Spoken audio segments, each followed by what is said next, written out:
هر کال په ټوله نړۍ کې د مارچ په میاشت کې د ښځو نړیواله ورځ چې دی نمانځل کیږي. پاکستان او افغانستان کې هم چې دی داسې حالت کې دغه ورځ چې دی نمانځل کیږي چې دلته ښځې چې دي هغو ته ډېر زیات مشکلات دي، ډېر مسایل دي. نو نن به په دې خبره کوو. موږ سره موجوده دی عصمت رضا شاه جهان صاحبه چې یو د ښځو حقوقو مبارزه دی، ډېر زیات چې دی کار کړی دی، ښځو دپاره هر چېرته اواز اوچت کړی دی. دا راته وایي چې پاکستان بیا خاص کر پښتونخوا کې ښځو ته کم قسم چیلنجز دي، کم قسم مشکلات دي؟ داسې ده چې په پاکستان کې دلته کې مختلف قومونه اوسېږي. د هر قوم خپل صورتحال دی. د بلوچو ښځو خپل صورتحال دی، د پښتنو خپل صورتحال دی.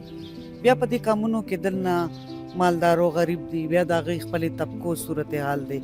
خو یو عمومي خبره دا ده چې دلته کې چې د نروکۍ کم نظام دی که نه، هغه په دې غونډو صوبو کې یو شانتې چلیږي.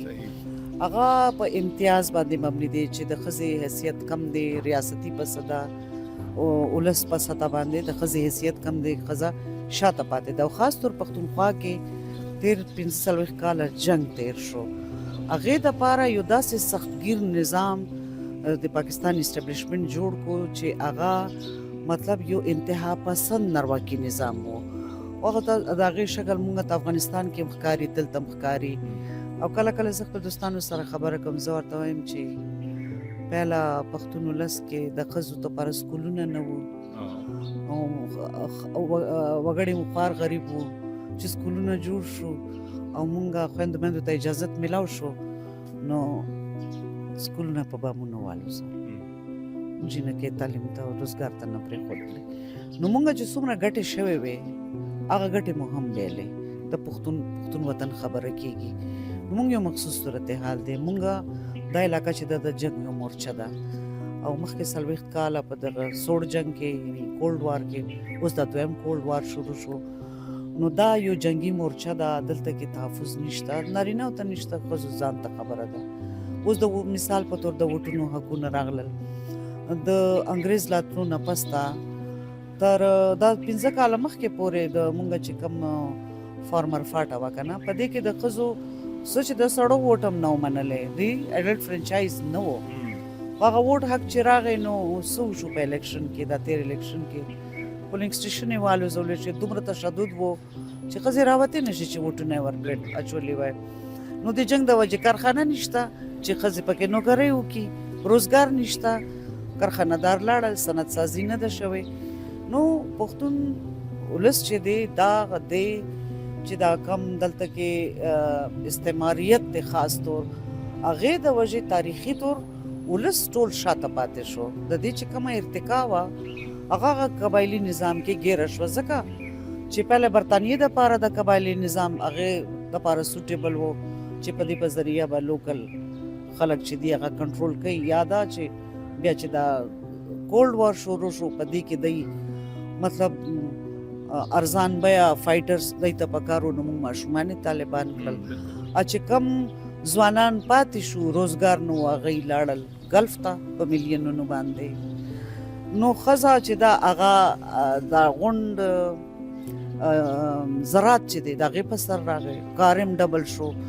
نو دغه رنګې تعلیم، علاج، روزګار، امن، دا غونډې مسلې پښتون قام ته ور مخامخ دي. خو پښتون په پاکستان کې هم دغه ځنه مسلې شته، خو پښتني ښځې ته دغه جنګ مسله دا وخت کې زیاته غټه مسله ده، ځکه چې دې سره تړلي دا نور هم څیزونه دي.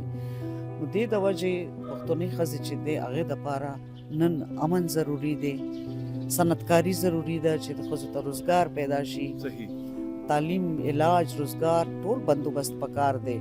سم نشته. تاسو کلي ته لاړ شئ، خپل کلي لیدلي، بسونه نشته، سړک نشته. او دا علاقې خو صرف د دپاره انګریز هم د دپاره ساتلې وې چې کم ځای ته د سټریټیژیک اهمیت به یې و، هغلته سړکونه جوړ دي، نور ټول کلي خوار پراته دي. نو دا غټې غټې خبرې دي. زه وایم چې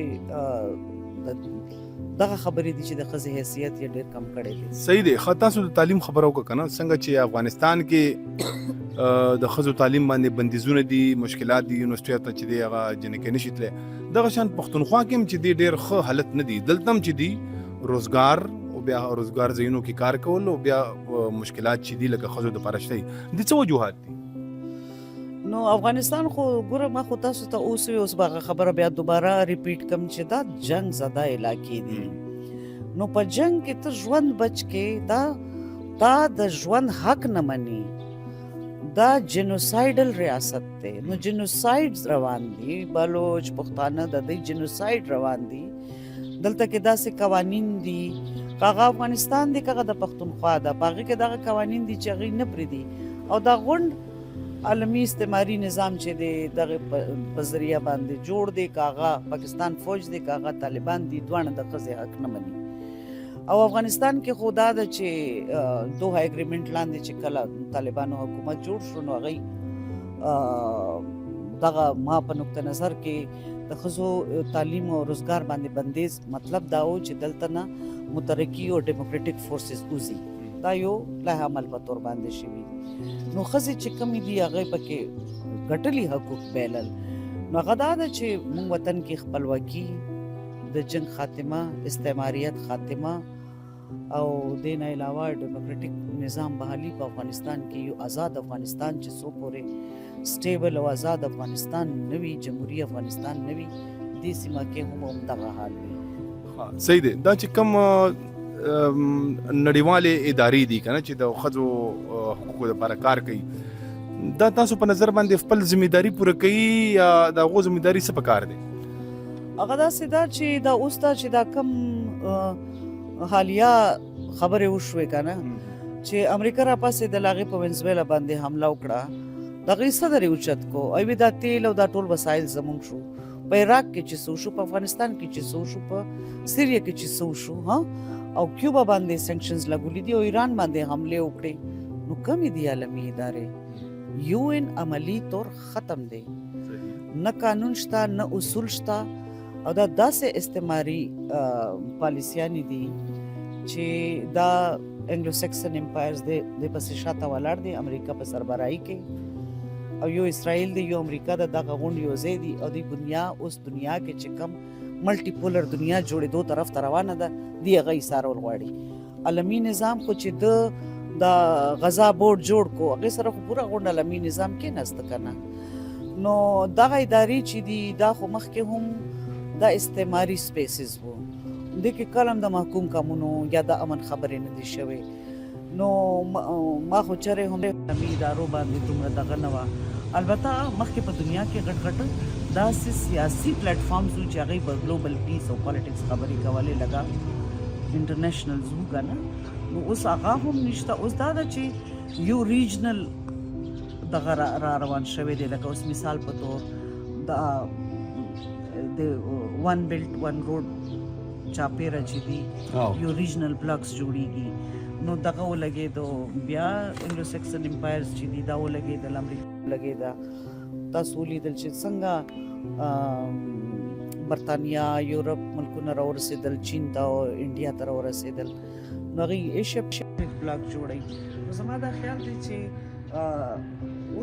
ریجنل بلاکس دور دی عالمي ادارې فیل شوې او نه داسې متبادل عالمي پلیټفارم شته چې هغه په دنیا کې امن وکړي او د استعماریت د کمې منصوبې چې اوس روانې دي چې دا ملک راونیسه په دې ارث منرلز دي دا ملک راونیسه د دې سټریټیجیک اهمیت دی دا غونډې مسلو حل چې دی هغه دغه دی چې بس دا د تاریخ فیصله ده چې دلته کې اوس اوریجنل قوتونه چې دي هغه شاید ملټي پولر دنیا طرف ته روان شي نو مطلب لکه دا چې تاسو څنګه خبره وکړه چې کوم نړیوالې ادارې دي هغه ناکامې دي او بالکل څه رول نشته دی نو بیا پاکستان او افغانستان کې چې کومې ښځې دي هغو دپاره څه آپشنز دي آیا خپله به اوچتېږي مطلب فورمز به جوړوي او خپل مبارزه به شروع کوي او که څنګه به کوي داسې ده چې د ښځې د سوکالۍ او د ښځې سوال چې د جوړ چې د مبارزه چې ده هغه صرف د ښځې نه هغه د کام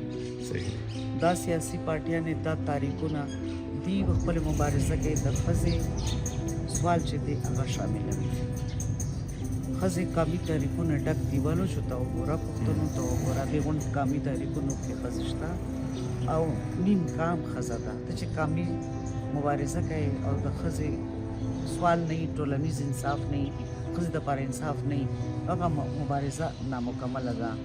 او زه دا وایم چې څومره تاریخونه جوړولی شي ښځې، تکامي مبارزې ته دې هم راځي، ادبي مبارزو ته دې هم ځي، د طالب علمانو سټوډنټانو مبارزو کې دې هم شرکت کوي او لیکونه دې هم کوي، خپل تحریکونه تنظیمونه دې د ښځو والا هم جوړوي.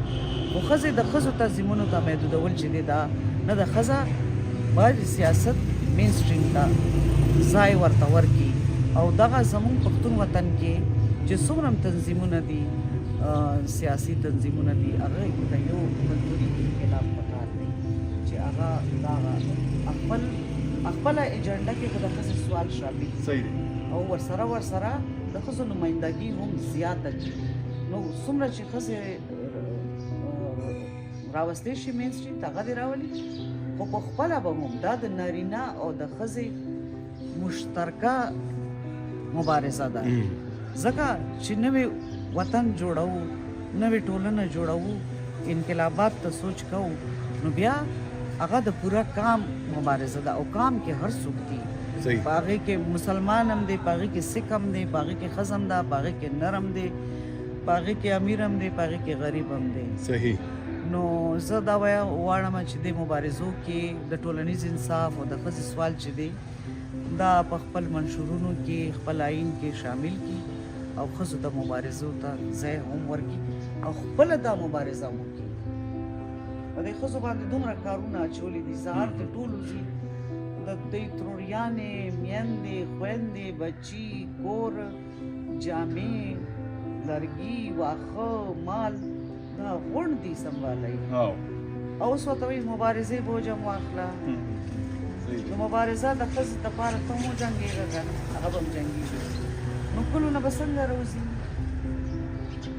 بلوچو ښځې خو ډېرې تکړه دي او هغوی یو خپل سیاسي تاریخ دی او تحریک یې روان شو. پښتني ښځه دا جنګ دلته روان دی که نه، دلته یې صورتحال بل دی، دلته طالبانایزیشن شوی، هغه رفتار شاید رونوځي. نو دا موږ وطن کې د نارینهو هم کار دی، صرف د زنانو نه. اسماعیل شاه جان صاحب ډېره مننه تاسو موږ ته وخت راکړو.